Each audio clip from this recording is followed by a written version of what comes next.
And look who's on the phone right now. Congressman Hensarling is joining us on the telephone right now. Thank you so much for joining us, sir. No, you're welcome. You want to add to this? I mean, what is it that you're specifically worried about or concerned about with the President's Automotive Task Force and their treatment of GM and Chrysler? Well, frankly, I think there's a lot to be concerned about on how TARP funds are being used. I mean, again, historical perspective. This was an emergency piece of legislation sold to members of Congress to achieve financial stability in the markets. My fear is that now it is being used in order to pick winners and losers in our economy. I feel it is being used not for financial stability, but to advance a social and economic agenda of the administration, which can be debated separately. And last but not least, I'm very fearful that as I read the TARP statute, the number one guiding criteria is supposed to be the protection of the taxpayer, and now we're reading that perhaps we're going to be looking at debt forgiveness, not to mention are we rewarding political allies. You mean like the unions, sir? I'm sorry? And you mean like the unions? Exactly, precisely.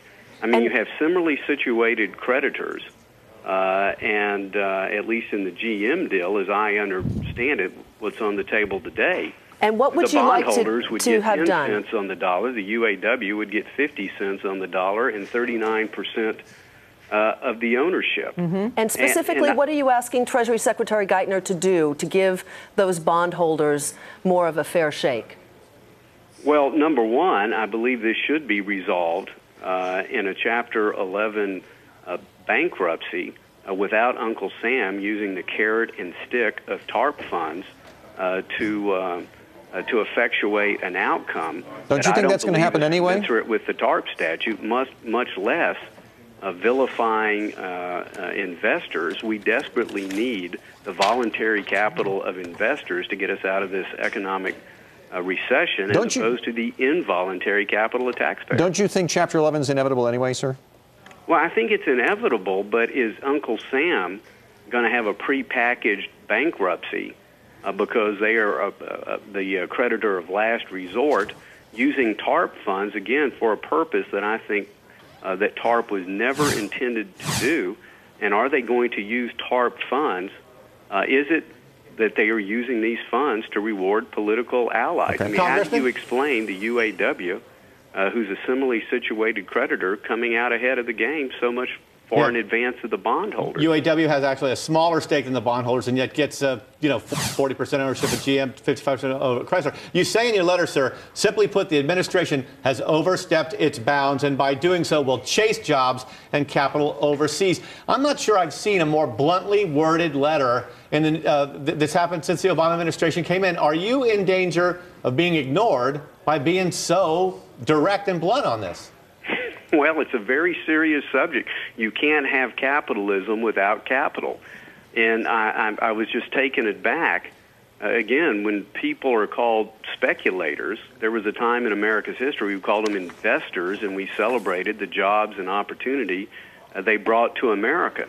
And now I think some could be seen, believe that the deal is being changed after the fact, and they're being told in the Chrysler deal, for example, that they were holding out for some kind of taxpayer bailout when, frankly, it was the larger creditors who had received TARP funds already.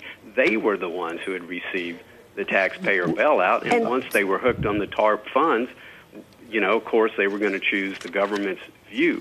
Again, we are either going to use massive quantities of taxpayer money to get our way out of this recession, or we could coax investment back into America, and we're doing the exact opposite under the administration's verbiage and plan. We have our automotive reporter Phil LeBeau on the hook here as well. And Phil, this has been a concern and a criticism of the GM deal at this point, the distribution of ownership in the company to the unions and to the bondholders in a rather inequitable fashion, as the critics would put it there, and this is what the congressman is addressing right now. I understand that criticism, Bill, and Michelle and I have been reporting on this from the day that this was introduced and was put out there on the table. Here's my question.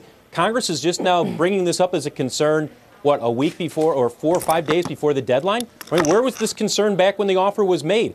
There's a press conference being held on Capitol Hill right now with representatives from Ohio saying it's outrageous that the task force is allowing plants to be closed down in Ohio. I mean, for 5 months this task force has been working, and now Congress decides, because the game of chicken between the bondholders and the auto task force is going against the bondholders. Now Congress is stepping in. The timing here is ridiculous. You want to say anything about that, about your timing? What about the timing of your letter, sir? Well, I can't speak for every other member of Congress, but I can go to the congressional record and show you where I spoke out on day one against TARP funds being used for the auto bailout to begin with.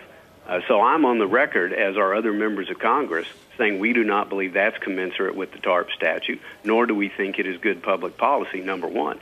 Number two, some of these deals have the deal points have only recently come to light. And as you may have noticed, between credit card legislation, subprime legislation, you've been busy. We frankly have a lot going on in Congress. All right, Congressman, we are grateful that you called in. Thanks for your time, sir. See you soon. You're welcome. Have a good week. Thank you very much. Deb Hensarling there. Phil, thanks. See you later as well. All right, now the Wipro CEO is coming. Right, he is. We're going to talk about outsourcing, the administration's comments about shipping jobs overseas, and how Wipro can stay competitive with a currency that's rising.